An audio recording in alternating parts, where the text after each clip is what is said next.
450 k's of suspension pounding, power sapping, bone-jarring track. A start list of just under 100 of the nation's best cars and teams. This is round 2 of the Australian Off-Road Championship.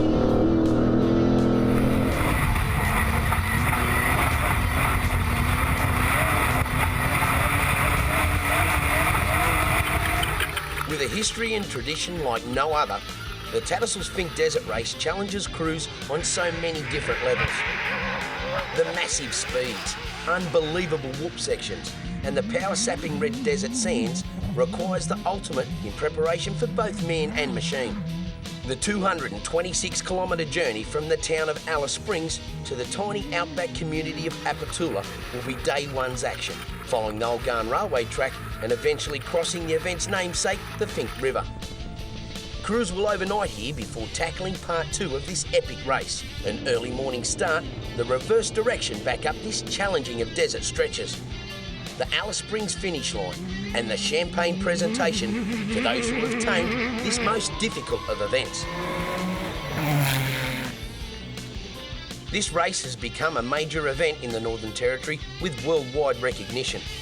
Unique to the Australian Off-Road Championship, the Tattersalls Fink Round is a combined moto and auto event. Further evidence of just how big this race is and how important it has become in the region is the thousands of eager motorsport fans flocking to the pre-event scrutiny. This is their opportunity to get a close-up look at the machines and their crews. This year's lineup, a beauty.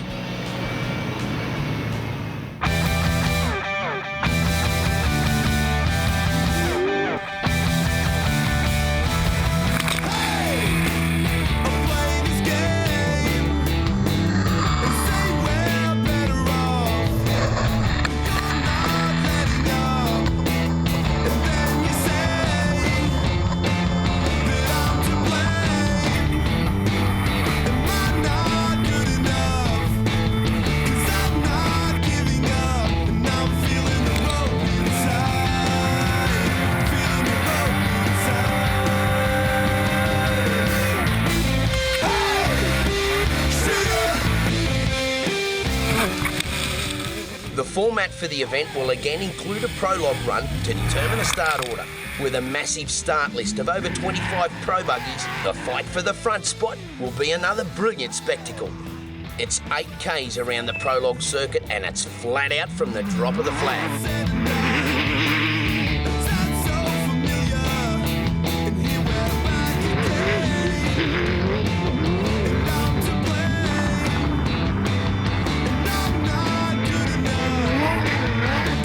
This area has been experiencing plenty of rain in the lead up to this event, so dust will not be anywhere near the problem it has been in the past. The critical nature of grabbing the front spot not as big an item on the minds of the crews. That said, the Fink track is a difficult place for overtaking, so a good start position near the front will still be much sought after.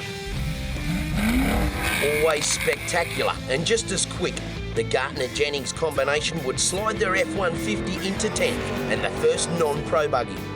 Top 10 spots for Hayden Bentley, Chris Coulthard and Matthew Coleman. These three joined by Glenn Owen with times just 4 seconds apart. The two out-of-bounds racing machines of Travis and Bo Robinson would successfully grab 4th and 5th, pleased with their respective runs. 2 seconds quicker, 5 times national champ Shannon Wrench would push hard and be rewarded with 3rd place. Local fast man Danny Auric made no secret of his intention to push hard on this year's race. He would do just that by grabbing the number 2 spot and happy with his outright speed. Prologue went really well, like we didn't have any dramas. I didn't think it was going to be as quick as we were, so we ended up 2nd, which is really good, so it's a good start for tomorrow. Being locally based, Auric able to provide a good summary of the track conditions. We had a bit of rain last week, which is going to make it a lot more drivey. I think times will be quicker. There was a lot of mud on the track a few days ago, but I think that's all dried out, so it's going to be a really good event.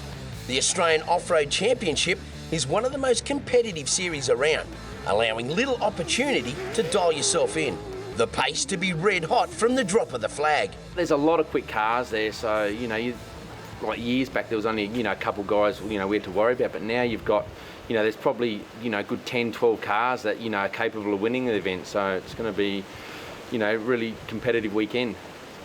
Off the back of his win on round one, and the defending champion here, David Fellows would be the first car away for the 2011 Fink. A time of 4 minutes and 41 seconds, smooth and consistently quick, enough to get the job done. Other notable Prologue results include a fine 11th by first-time Fink competitor John Hendricks, the multi-times Australian Safari winner, behind the wheel of his new Jimco, setting a very good pace.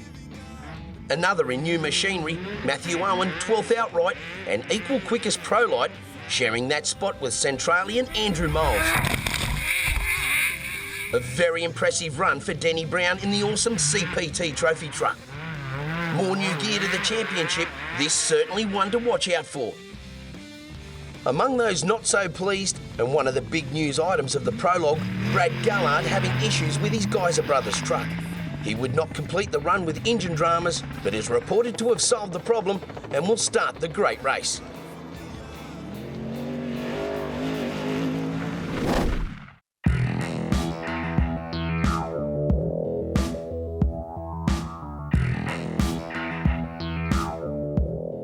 By far one of the key pieces of the technology puzzle on a modern-day off-road racer is the suspension. Handling, braking and traction are all positively reliant on this supercritical element. They are big, they are bold and very dynamic, and like the race cars themselves, the advancements in design and development moves forward at a frantic pace. With international experience, suspension specialist Ross McNabb has been involved in every aspect of this very important part of today's off-road machine. We start our tech segment with a comparison between a competition setup and its road-going cousin. The biggest thing is wheel travel. This vehicle has 18 to 25 inches of wheel travel, which is about 3 to 4 times that of your standard four-wheel drive. This vehicle also has multiple shocks per corner. It has a coil carrier, a bypass shock and a hydraulic bump stop. In terms of how the shock absorbers actually work, there's the coil spring, the coil carrier, is a dual spring setup. So usually that results in a really soft initial spring rate, and then that second spring rate kicks up to provide pitch and roll control and help prevent bottoming under G-out. The bypass shock is quite a bit different to a standard velocity sensitive shock. It starts out very soft, and then as the shock compresses it gets progressively stiffer as some of the fluid goes through the piston and some goes through the bypass tube. So as the shock compresses it gets substantially stiffer. 3.5-inch bypass shock will make about 50,000 pounds of damping force, which is about 25 metric tons. A really big Land Cruiser or 200 series shock might make 500 to 1,000 kilos of damping force at those speeds. So it's about 25 to 50 times stiffer than your average four-wheel drive shock. So big increase in damping for sure. In the pursuit of every last tenth of performance, there is no substitute for development miles. Many of the top teams now contracting experts like Ross for targeted suspension test and tune sessions. The toughness of the national championship and the diversity of the track conditions, another setup challenge. Everyone's sort of pushing the envelope in different directions and really trying to find the optimum performance for the different terrain. The biggest thing is start with basic stuff first. Check your compressed and extended length. Check your spring rates, set your ride heights, set the rebound damping, and finally the compression damping. You get those things in that order, and 99% of the time that gets the cars working really well. Fortunately, also the very latest information and developments are well provided within Australia, with a good range of product suppliers. Yeah, absolutely. Guys like Cam Ritchie at Racer Imports, have all the know-how and the parts on the shelf, to help figure out, the suspension setup, and companies like Fox, really making great products and making sure that the racers are getting the performance that they're chasing and the cars are working like they should. So yeah, definitely in Australia I feel like we're at the cutting edge in terms of the top speeds and the performance that these guys are really pushing the envelope in terms of the performance of these vehicles. With many of our front-running national championship cars being sourced out of the US, It's interesting to note the major difference in the machines and the respective setups. Having spent many years in America, in and around the off-road suspension industry, Ross compares the two styles. The biggest difference between these cars and the cars in the US is just the top speed. You know, most of the courses here in Australia are quite open and fast, so the gearing is such that the top speed is around 230, 240 k's an hour, versus the cars in the US that, you know, top out around 115 miles an hour, which is about 185 k's an hour. So you're talking about a 30% increase in top speed, so that really has a big impact on the aero loads.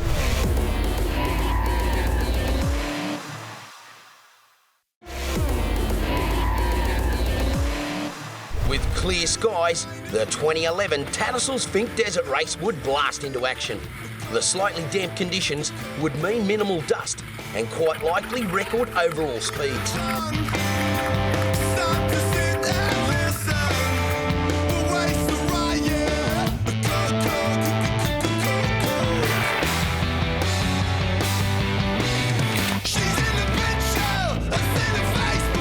There's no doubt just how tough this race is. However, this year will certainly go down as one of the most brutal in history.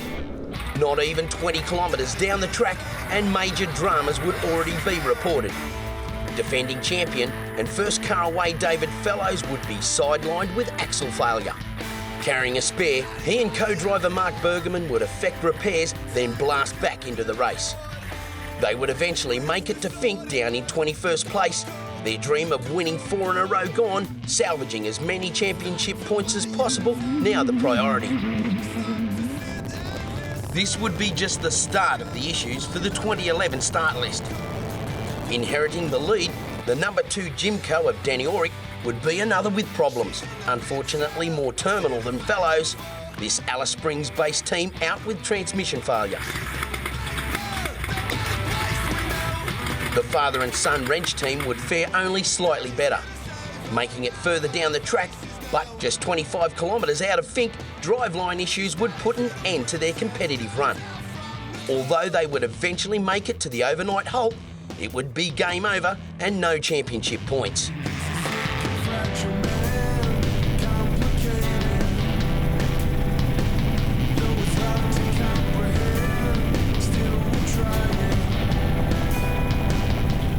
Fourth fastest on Prologue, Travis Robinson would buck the trend and have a very good run. He would escape the dramas and put together a super quick time. In fact, bringing the number 13 machine into Fink first outright with a record run of 1 hour, 46 minutes and 37 seconds. Yeah, it was a good run down. We just conserved the car and stuck to the game plan and got here first. After a problem in Prologue, Brad Gallard would crank up his V8 powered trophy truck and grab second spot at the halfway mark.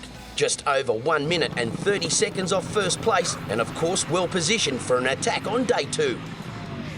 Second, third and fourth places would all be filled by extreme 2-wheel drive class machines. The row combination putting their truck into third with a good clean run.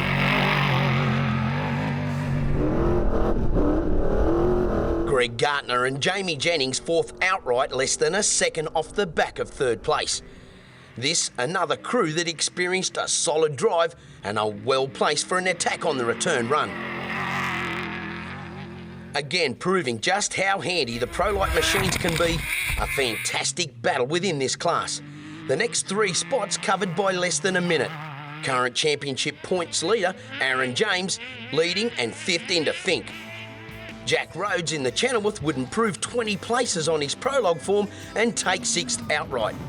The Hicks-Bratling combination, a brilliant run on such a tough day. 7th overall their award.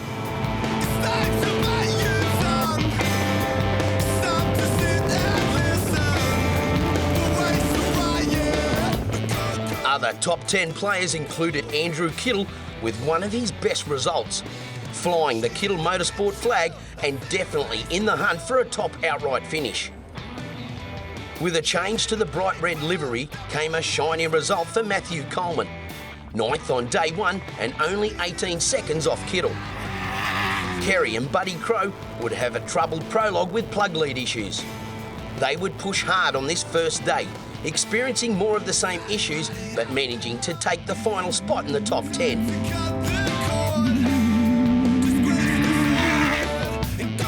The awesome Dodge Dakota would finally give Colin Hunter a glitch-free run, leading extreme four-wheel drive runners 18th outright and a huge lead in the class.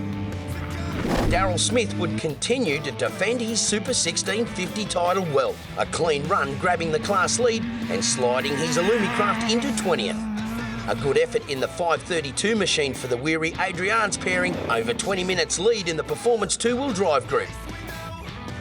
After missing round one, multi-times class champion Jeff Pickering would storm back into contention with a massive lead in the production class on board his Pajero.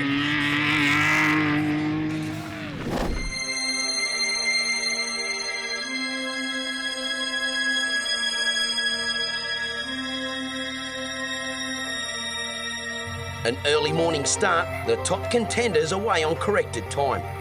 For the out-of-bounds crew of Robinson and Curry, this would be the closest yet to a historic win. This event is super tough on the machines, reliability of driveline components top of mind for all concerned. With a margin of just 1 minute and 32 seconds and the knowledge that the next place man, Brad Gallard, would come home strong, it would be a matter of pushing hard but not over the limit for Robinson. Keeping up a good pace, it all looked on track, but then without warning, the engine spooled up. The transmission had cried enough. Devastation for the crew, a huge amount of hard work and thousands of dollars in preparation. But this is the Fink, and it's the toughest there is.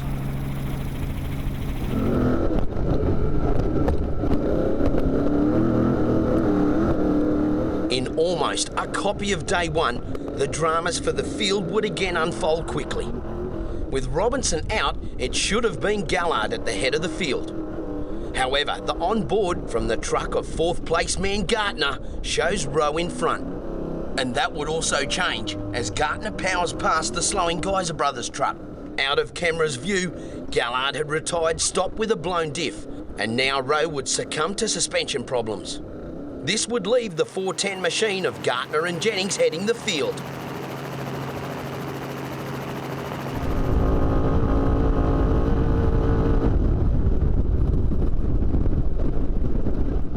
This is an extremely demanding track, the conditions testing every aspect of teams and their machines.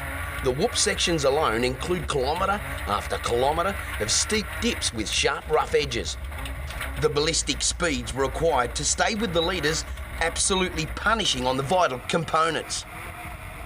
As we ride with Danny Brown on board his new CPF trophy truck, we get a very graphic view of the extreme conditions that are dished out by this unforgiving stretch of desert.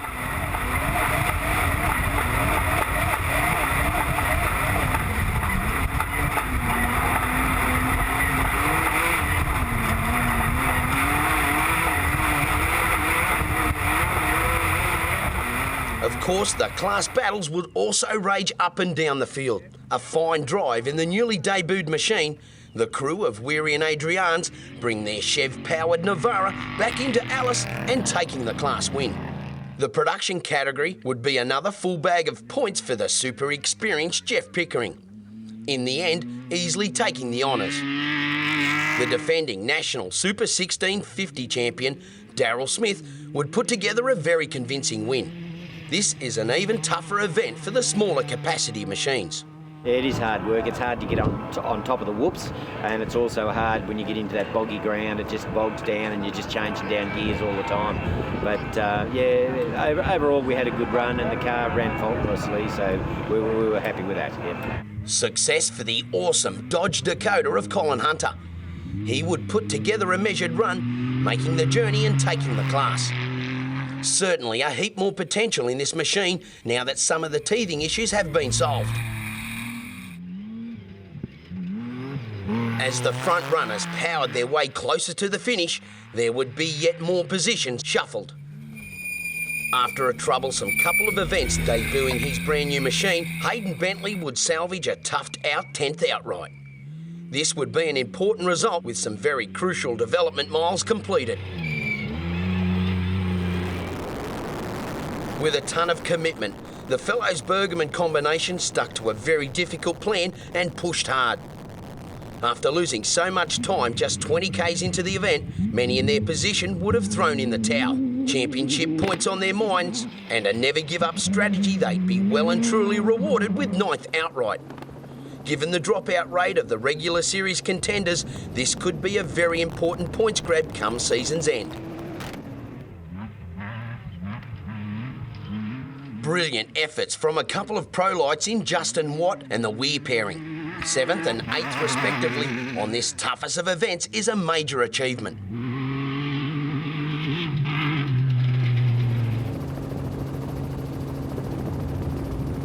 The Mudge Motorsport operation would be super pleased with their efforts, powering the Razor back into the top 6. The crew putting in a fabulous drive. The trip across from the west, well worth it.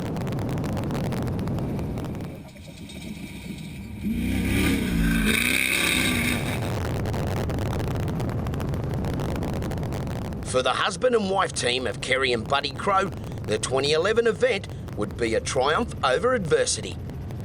Reoccurring mechanical issues would mean having to effect running repairs. This is a hard-fought result in tough circumstances. Not only getting it to the finish when many others could not, but securing 5th outright. A good payback for perseverance. The very smartly prepared Alpha AC07 and the crew of Matt Coleman and Sean Teagle didn't just look the part, they provided a result to match. These guys have been working their way into form over the last couple of seasons.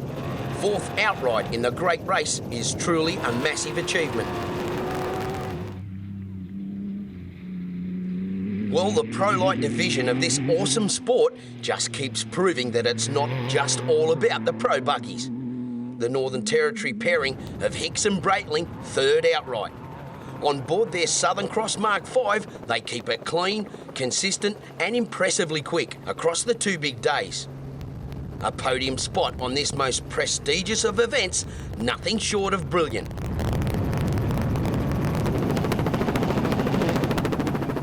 With such a big history on this event, Andrew Kittle could not have picked a better time to shine. With the weight of the Kittle Motorsport team on his shoulders, he and brother Matthew would put together the drive of their lives. Starting day 2 in 8th position and having some moments on the way, they would power the Jimco into a fabulous 2nd outright and be very pleased with their results. Yeah, very happy. We started the weekend off a little bit steadier than we would have liked, ended up 24th in Prologue, started 24th. 8th down to Fink we were pretty happy with, and then managed to pass a couple of cars on the way back and finish in 2nd, which is obviously my best result so far in Fink or in the championship at all. The weather certainly playing its part on this year's event. Plenty of rain leading up to the start, changing the character of the track. Yeah, you're right. We did have a lot of rain during the week, which was good in some respects. It kept the dust down, which allowed me to move through the field a little bit. On the other hand, it seemed to make the whoops a bit harsher than they normally are. When they're drier, they seem to be a lot more forgiving. So we had a couple of moments going down yesterday where we nearly tipped the car over, hitting bumps too hard and stuff like that. But today seemed to be a little bit better. So I'm not sure if the track had dried out with the 100 cars and the 500 motorbikes going over. It seemed to get some of the moisture out of it. So the track today I enjoyed a little bit more, and that was reflected, I think, in the time of my car was a bit quicker today. Completing the Tattersalls Fink Desert Race is one thing. Getting a good result certainly very satisfying. Winning, and in the process creating history, is something altogether different. For Greg Gardner and co-driver Jamie Jennings, that's exactly what they have achieved. In 2011, this pair are the first to claim the King of the Desert title in a tin top. Staying in the event when many of the fancy runners could not, handling the pressure on the way back, and of course putting together a measured package is a brilliant effort. For this very hard-working team, they would rightly be extremely pleased with their achievement. It's amazing feeling, and good to be in this position. The last 20 or 30 kilometres, we were looking in our mirrors to see if anyone was coming, so we backed off a bit. We're a little concerned on fuel, so that was a bit of a worry because we're into it fairly hard on the way home. So we eased it back and got over the line, and yeah, look, it handled the track fantastically today on the way back, and better than yesterday on the way up. So yeah, look, we had a really good run home. Like many hard-fought victories, it's not all plain sailing. Yes, on the way up yesterday, I just found I wasn't overly comfortable with the truck, and it just threw the whoops. It just didn't behave as good as I thought, and talking to the drivers now, I think that they had a few problems like that. So we didn't want to run off the track and do a tyre or anything like that, so we eased back. Got to the other end, prepped the car, and really took it pretty serious today.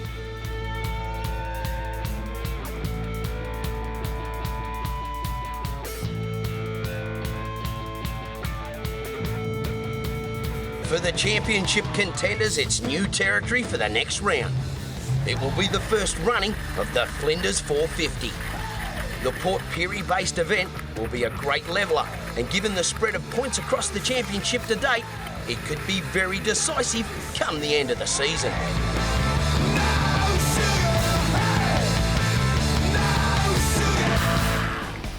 There's more to come after the break as we look back on highlights from round 3 of the 2011 Motorsport Australia Off-Road Championship, the Flinders 450.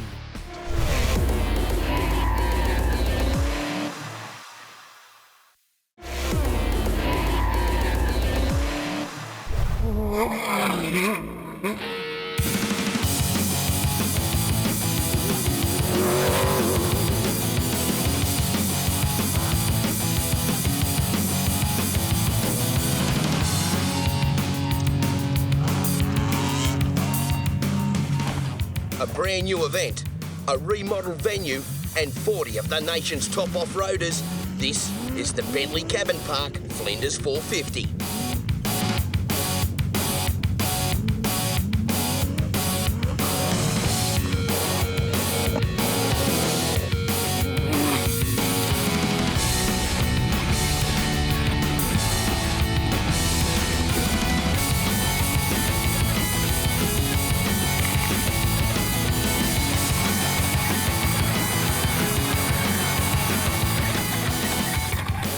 The series heads to South Australia's Flinders Ranges, the coastal city of Port Pirie, and the old settlement of Buildup.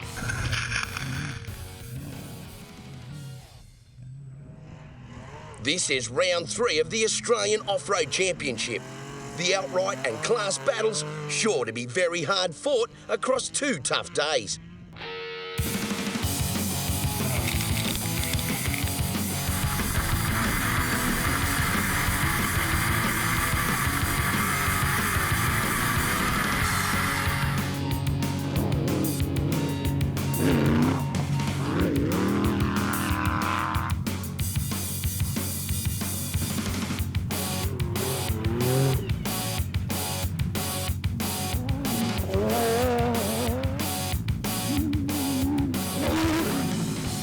After the gruelling point-to-point format of the second round, the Tattersalls Fink Desert Race, the series returns to a loop configuration.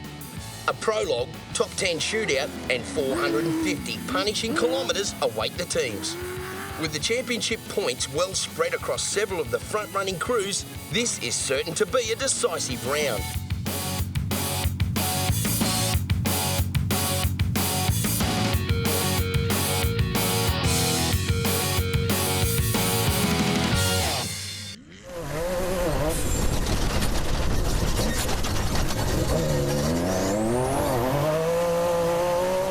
This round will be yet another example of the diverse nature of the series.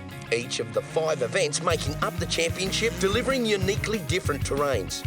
This Buildup track includes a mix of low-lying saltbush country.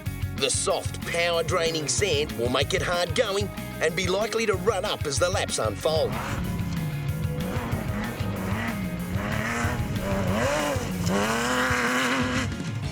A special feature of this circuit is a section running alongside the coast known as the canyons. Here, the road surface is a mixture of beach sand and gritty shells, the track twisting and winding its way through steep bank turns.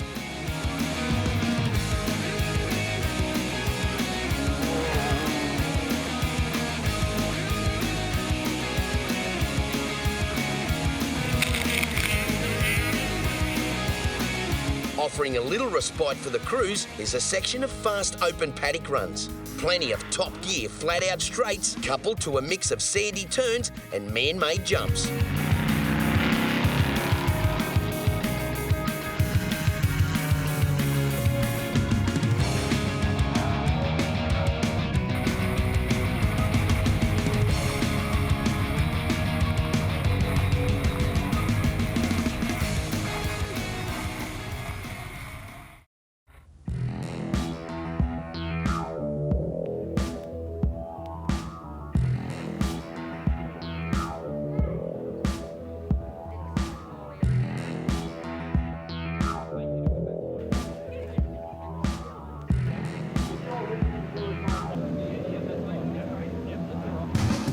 Day one's action would commence with the Prologue run, a section of the main loop to be utilised. The field would run in class order.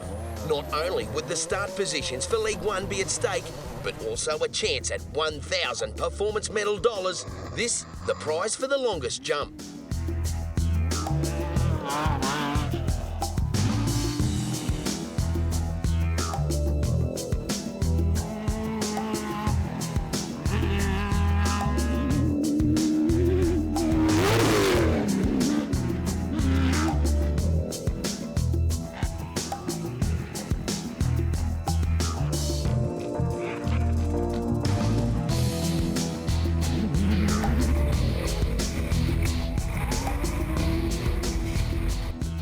The brilliant weather conditions would translate directly into fabulous off-road action, the track assisting in providing a great opportunity for some flat-out driving. Queenslander Jeff Pickering would put his Mitsubishi Pajero into the lead of the production class with yet another clean, quick run by this multi-times class champion. Another class leader and someone that would be very pleased with the progress of his new machine, Colin Hunter. On board the Dodge Dakota, this team has struggled in earlier events. This is a good comeback to form, first extreme four-wheel drive and a very creditable 14th outright. Craig Weir would just need to complete the section as he would be the lone entry in the performance two-wheel drive class. He and co-driver Adrian's ticking that box. The Sportsman and Super 1650 buggy class would be combined, the Hunter Rivmaster of Russell and Judy Hartnett leading that group. The close times across the class sure to lead to a great battle all weekend. The Northern Territory pairing of Hicks and Breitling would continue their good form. After a brilliant third outright at the Tattersalls Fink Desert Race, they get a good start here, taking the quickest Prologue time. In one of the most spectacular off-road crashes seen, Greg Gartner gets it all wrong just 200 metres into the Prologue. Heaps of damage to the front end of his round 2 winning F-150 and game over for this event. Fortunately, both he and co-driver Jamie Jennings walking away relatively unhurt. Testament to the safety features of a modern-day off-road racer.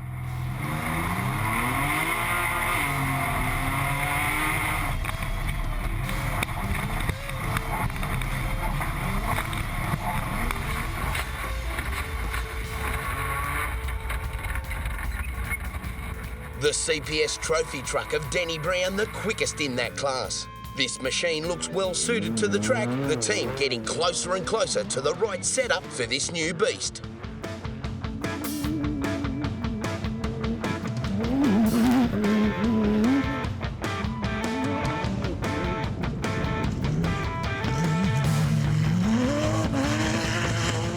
The trio of Andrew Pinto, Glenn Owen and Hayden Bentley pleased with their efforts. Fourth fastest for Pinto. Just 4 seconds back, fifth outright for Owen. Bentley would grab sixth quickest Prologue time and the cash for this huge leap on the Performance Medals longest jump competition. Missing from the top 10, Brad Prout. He would lose time correcting a missed marker after landing awkward off one of the last jumps.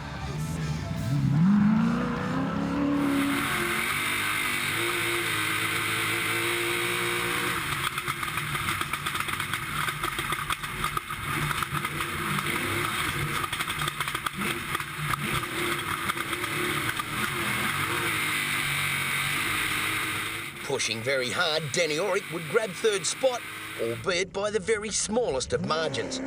In fact, the top 3, led by Travis Robinson and including David Fellows, would be separated by just 1.2 seconds.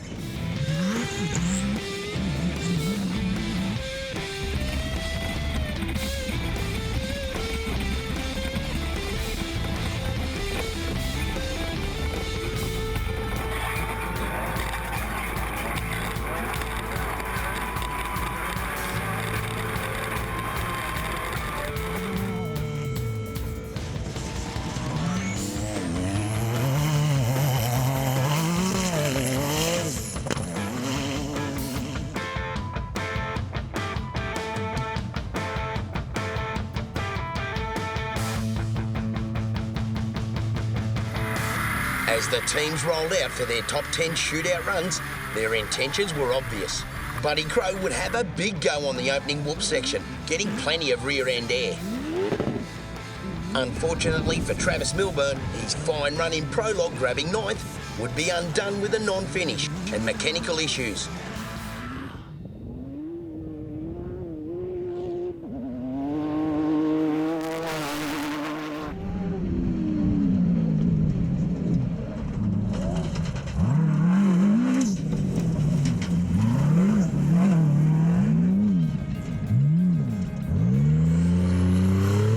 Bottom 7 positions would remain unchanged from their respective Prologue standings.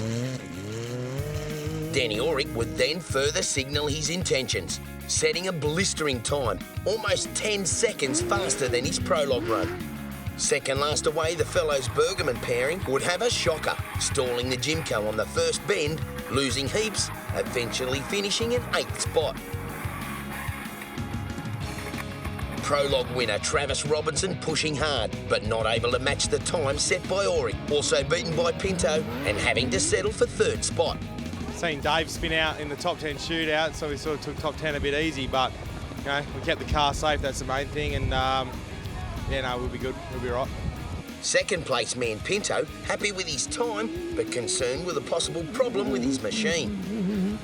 We've had a good couple of little runs there in Prologue, but we feel that we have a little issue with our rear hubs. I feel like there's a little bit of movement in them, so we're just gonna see how it goes, and you know, if it gets any worse, we'll probably retire for the event. But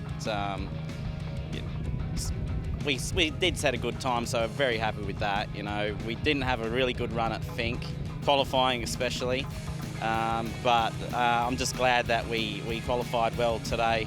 That's the main thing, because I was feeling a bit out of touch there for a little while, but it seems to come back to me, so yeah, I'm pretty happy. Pole sitter Auric very pleased considering recent changes to his machine. Danny also very complimentary of this new off-road complex. Yeah, no, the facility's really good. Hayden Bentley's put in a big effort for this event at short notice, so no, it's good to be here. We had a bit of trouble at Fink. We had a gearbox failure, major gearbox failure. So between Fink and now, we've changed from the clutch to a torque converter, like same type of gearbox, it's still a sequential, but with a torque converter in place of the clutch. So it's a little bit different to drive, you know, we're still coming to grips with it. 3rd in Prologue, you know, we're happy with, and in the shootout, 1st, I suppose we can't get better than that.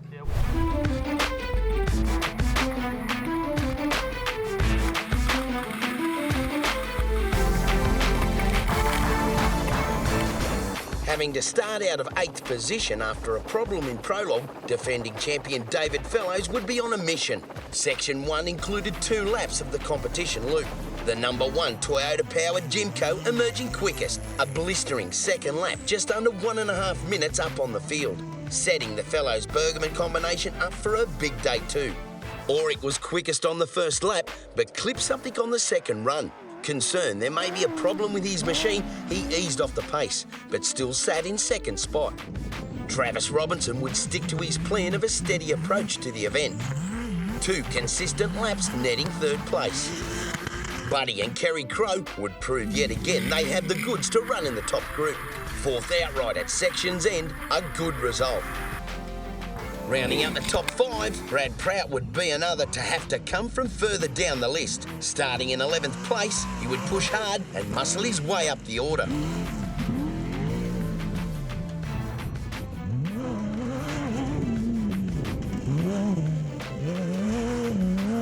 Up-and-coming Prologue campaigner Jack Rhodes would confirm he is indeed a contender. 6th quickest and the leader in the class, a well put together couple of laps. This demanding track would continue to take its toll on the field. Hayden Bentley out with fuel pickup issues, but likely to restart for sections 2 and 3. Tatnall, another with dramas early, out of the event.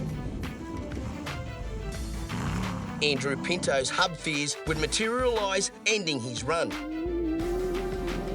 Unfortunately, more problems for Denny Brown in his trophy truck. Not able to complete the day sections, but more than likely to get back out for the rest of the event.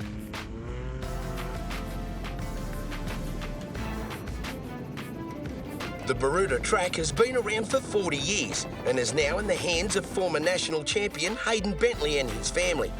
Recently, they have poured a massive amount of resources into transforming this much-liked venue.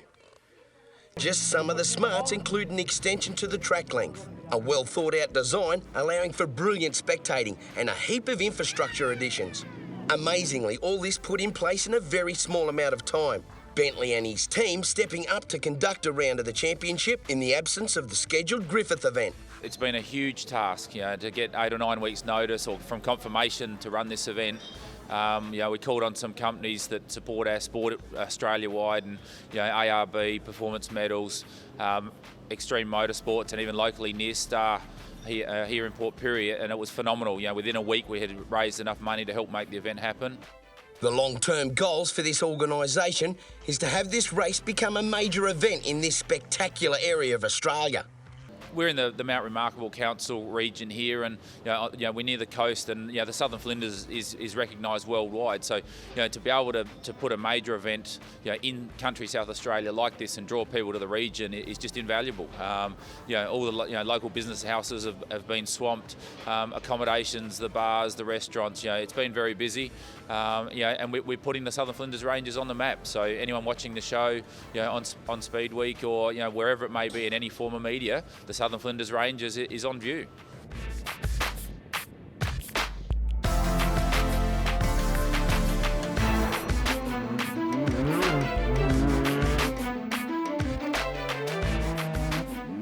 Section 2 of the Bentley Cabin Park Flinders 450 involved 3 continuous laps of the 65k loop.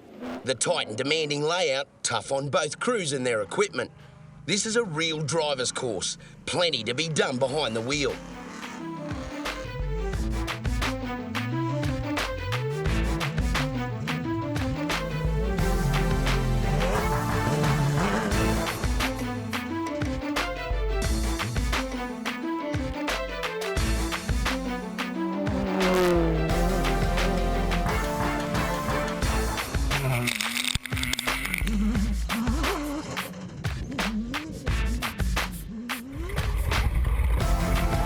For Travis Robinson, this middle section of the event signalled time to push. An aggressive run on lap 1 would net the number 13 out-of-bounds man the fastest lap time. Unfortunately, things would head south from there. Just shy of the second lap finish, the transmission would cry enough. End of the run for Robinson and Curry. Another putting in good laps and maintaining a high work rate was Brad Prout. Consistently quick across the 3 loops, however disaster just a few hundred metres from the finish. He single-seated Jimco out of fuel. With the tank full to the brim for the section, the crew left wondering why the excessive consumption.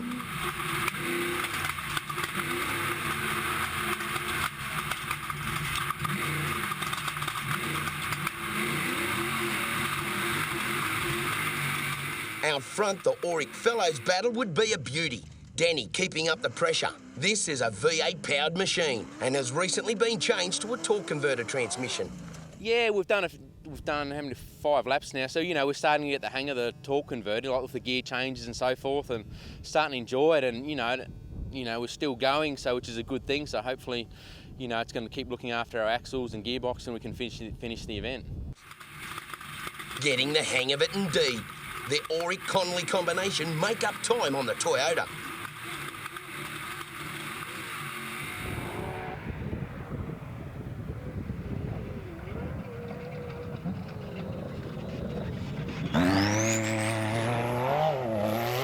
Working as hard as any, Fellows also having to put in a big effort on a challenging layout.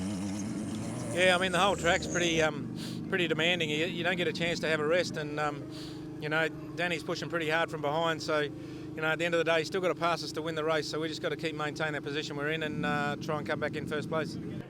Following a 1-hour service break, 2 more laps would decide the winning places for round 3, the Bentley Cabin Park Flinders 450.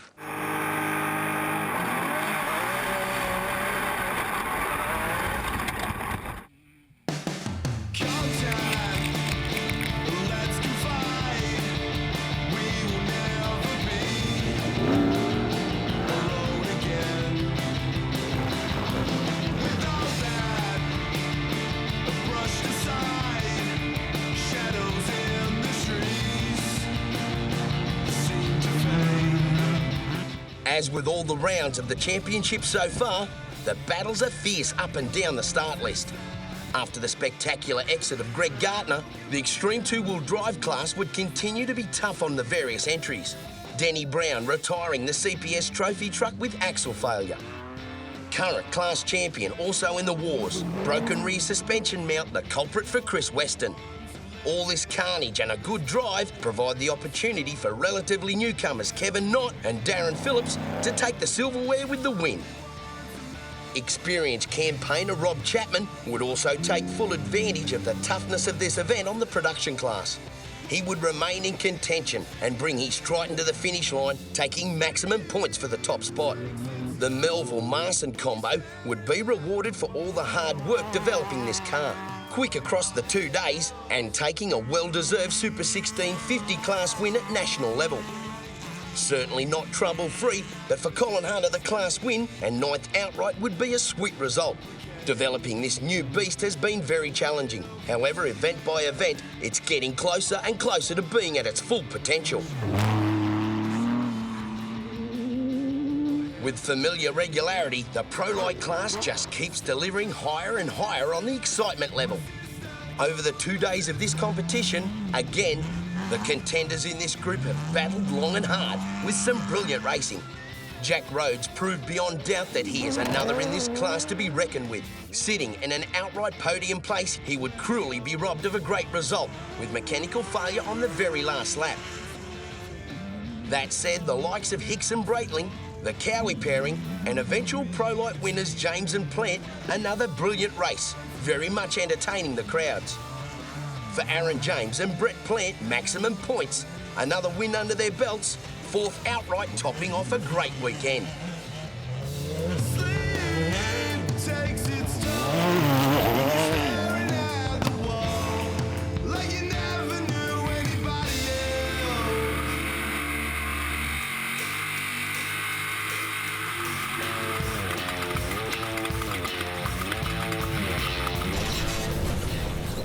Out front, and the battle would continue.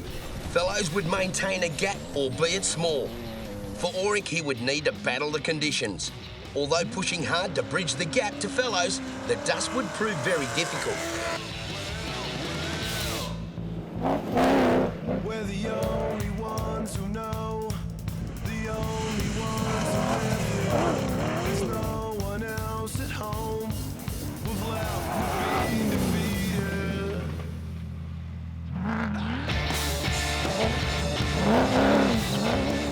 No strangers to this Baruta circuit, the Alice Springs pairing of Brett Taylor and Peter Treese would make this a trip to remember.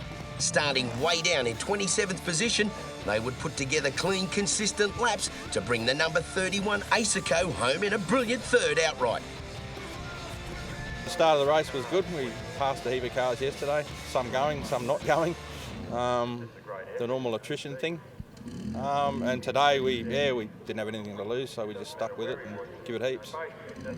I knew there'd be a bit of attrition, like there is at every national event, you know, but and obviously I was hoping it wasn't going to be me as well, but we just pushed on and did the best we could. But yeah, very happy where we ended up. Although closing the gap to just seconds, Auric and Connolly would have to settle for 2nd place. A brilliant effort considering the change to a torque converter transmission, and of course this is a V8 powered machine. Yeah, today went well. We didn't have any trouble at all today. Basically it was follow Dave all day, like the dust. It got really dusty towards it from first thing this morning, then dustier and dustier as the day went on. So there's no way we were going to pass unless he had an I-4 broke down or something. So did what we did to stay as close as we can. Ended up winning. We ended up 2nd. So it's all well. Like, we're happy with 2nd. Especially after going to the torque converter, it's a new thing for us. It's a little bit different to drive. And we learned a lot this weekend, and we're pretty happy with it. There's a few, pros and cons having the torque converter, but if we can keep the reliability happening for the rest of the rounds, we'll be happy.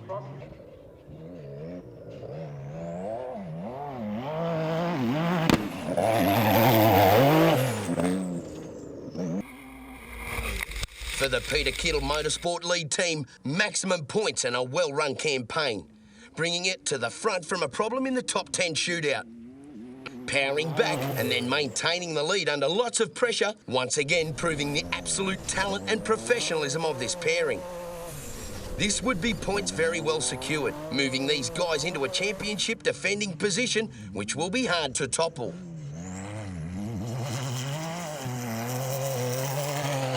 It was a pretty tough race. It was, you know, the track had a lot of everything in it and got very rough on the last lap and took a bit out of us. But, you know, all in all, we had to stay in front of Danny, and that was our goal today, and we managed to do that. But it wasn't from the want of trying. He kept the pressure on all day and kept us honest. Moving to the business end of the season, the championship remains in South Australia with a move to Millicent and the Teagle Excavations ARB Pines Enduro.